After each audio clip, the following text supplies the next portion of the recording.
Government has laid out 5 strategic priorities for the 2013-2014 fiscal year. One of them is job creation and economic growth.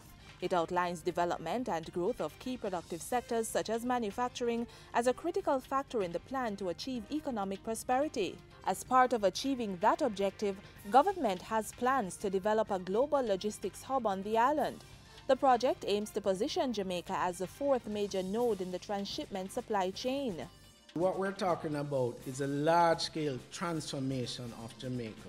The Logistics Hub initiative will create opportunities for a range of businesses, for a range of entities, from individual business owners up to small, medium, and micro enterprises. The 2013-2014 estimates of expenditure makes budgetary provisions for bringing that plan into fruition.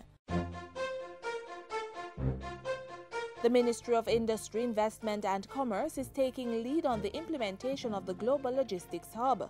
As part of its budgetary allocations this year, the ministry is dedicating $50 million to continue work on the project, double the amount spent last year.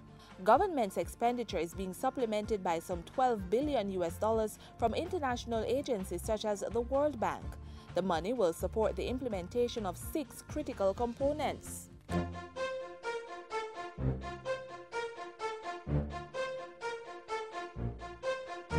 To help make this a reality, $24 million will be spent this year on the purchasing of important goods and services, including land and critical infrastructure.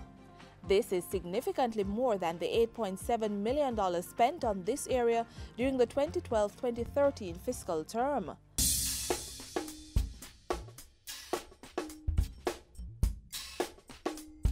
When Jamaica's global logistics hub becomes a reality, it will bring interconnectedness between road, rail, and air travel and the digital communication sector.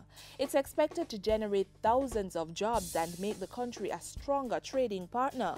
The logistics hub will position Jamaica to take full advantage of the 2015 opening of the Panama Canal. It will play a critical role in government's plan for sustainable economic growth.